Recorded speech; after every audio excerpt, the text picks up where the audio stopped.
Well, thank you for the introduction, and thank you all for being here. And thank you, Braden, for your amazing testimony. I would assure that your pictures appeared on posters as being wanted in some way. My picture has appeared on magazine covers as being the most dangerous woman in the province of BC. But for all the right reasons, right? It's always standing against the government. So I have people like Braden does in his life too that try to knock down our doors and riot when I speak. And Truth has this really interesting way of igniting firestorms. And when you speak God's truth and you speak on what is right and what is wrong in this climate nowadays, as you know, amazing things happen. You get to be on the Laura Lynn TV show, right? You get to be interviewed, right? And then everybody's suddenly looking at you like, what the heck is going on? Somebody's challenging the narrative.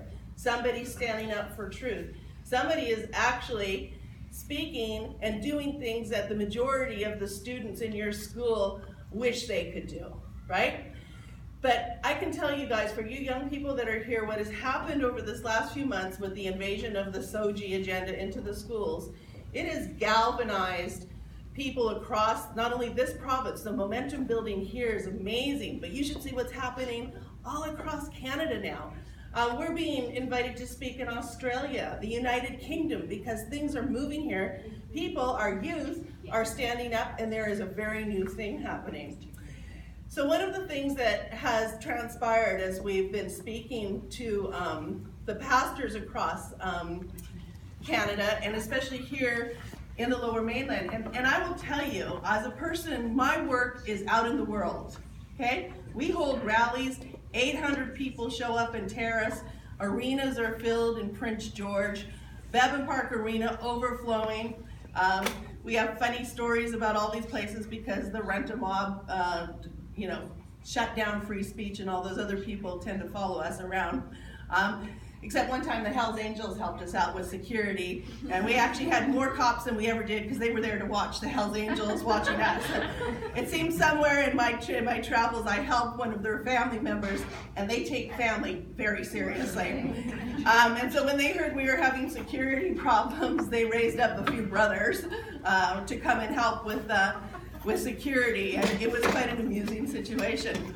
But these are the things that happen. It's never boring in my work. You never know what's going to happen. You get to see miracles every day of what's transpiring just because people are standing up and speaking truth and not just remaining silent. It's an incredible opportunity to be on the front line of all this stuff that's going on. And there's some very cool stuff going on. So as I've been speaking across the churches here, especially in the Lower Mainland and in different youth groups with different cultures and communities, it's the youth that keeps coming to me and saying, Kari, my parents don't have a clue what we're having to battle in the schools. My parents have no idea what's really transpiring in the culture. And I don't care whether you're homeschooled or in the church or in the world, this culture is being designed to be altered. There is dysfunction. Drugs almost make sense these days from the lunacy that's happening out there as we turn upside down what is true, what is reality, what is male, what is female. At what point do we say enough is enough? And I've been so blessed to see these youth stand up and go, empower me, give me the tools, give me the language, tell us how to fight back on this stuff, stand with us. And one of the first things I did when I heard about what was happening in Bateman is I phoned your principal. I said, you mess with any of those kids, my lawyers will be in there. Each one of those kids that's not accounted for as far as attendance goes, they have a lawyer, okay? So any nonsense like that, I want to tell you because you are going to be encouraged more and more, and not encouraged because of what people are saying around you, because of what's driving your heart. There's going to come a point, just like for you students, where you say, I don't need this nonsense. Like, how much are we going to be inundated with this? How much are we going to allow our minds to be polluted?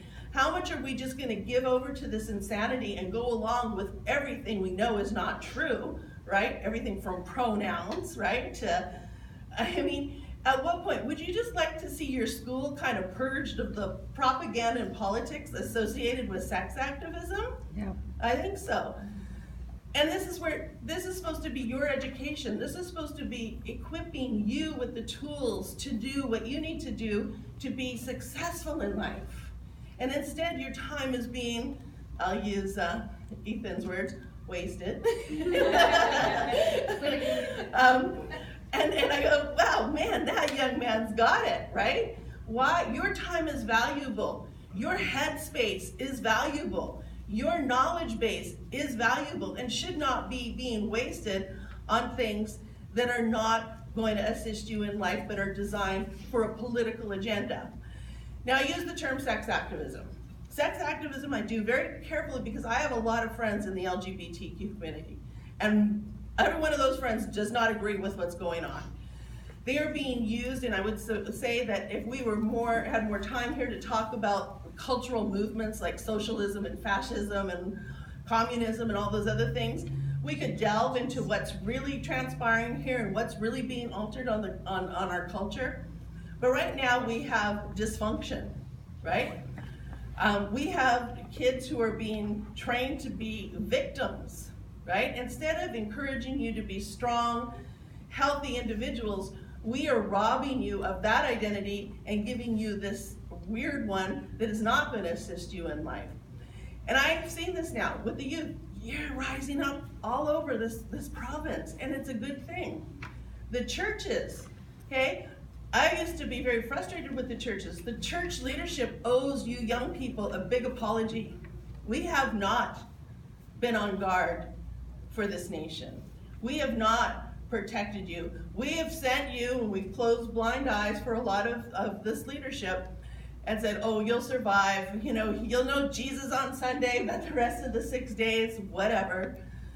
And I can tell you there's a great amount of apology going on within the church leadership at this point. When my team of volunteers said, oh, Kari, let's hold a pastor's meeting, I'll be very honest with you. I said, I don't want to waste my time. You know, give me the world anytime. When they get righteously angry about something, they move. They don't make apologies. They don't say, oh, we have to be nice. They go, let's get her done, right? With the church often, it's been this pull, and I can tell you as somebody who's been working in this area for over 20, 30 years now, it's a challenge. So when we held this pastor's meeting, I'm driving there thinking, 16 to 20 pastors would be doing good. When I turned around to speak, there were 89 pastors there. We said, well, you want another info meeting? They said, yeah. I said, well, you bring 3 or 4 more people. They said, yeah. The next meeting had over 200 pastors. There is something happening here. And we work with all communities, okay? We work with the Sikh community, the Chinese, all the different cultures everywhere. But what I'm happiest about is seeing the church finally take a stand on these issues. And we need this more and more. We have all these different events that go on, and yet nobody in leadership is speaking. So today when I was addressing, because earlier today we spoke to a group of pastors here in Abbotsford, I said, how many will go to the school where this happened as pastors and talk to your principal and say, we are here to protect our people, because that's what's happening everywhere else. If somebody was going to be transitioning into your school, you know what would happen? There would have been about 5 meetings having taken place already. There would be a special liaison person set up to support.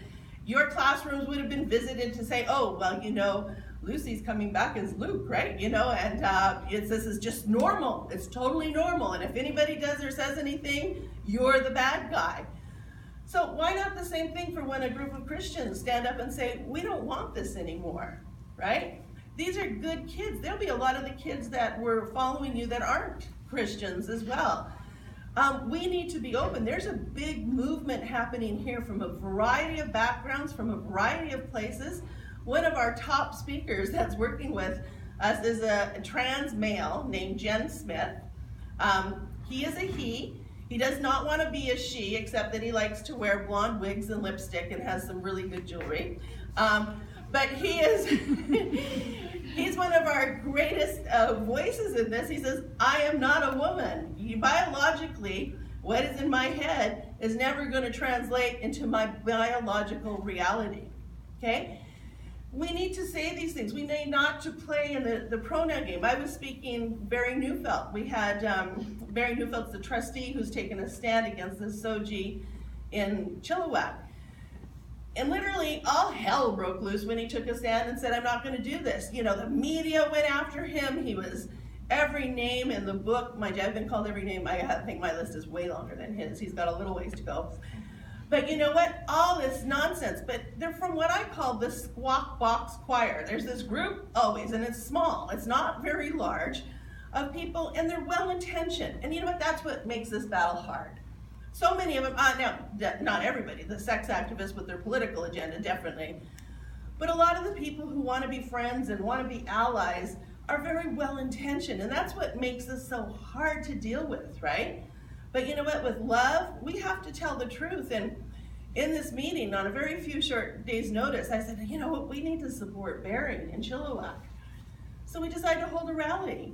You know, nearly 500 people showed up, just like that, to support somebody who had taken a stand, okay? And as young people, you're gonna see that happen as you take more leadership. And if you're given license and support, we're not sending you out on your own, support to understand what your legal rights are, what you have a right to participate in. So with Barry, we had one very active sex activist by the name of Morgan Auger, who always is in the papers and seeks the limelight and everything. And he was giving Laura Lynn a bit of a rough go because she got her pronouns a little mixed up. And you know, when I got up to speak, now he is the guy that's hauling people up before human rights commissions because they won't identify him as a woman. All this nonsense. He was married once, he's fathered 2 children, but now he's gonna be a mom, right?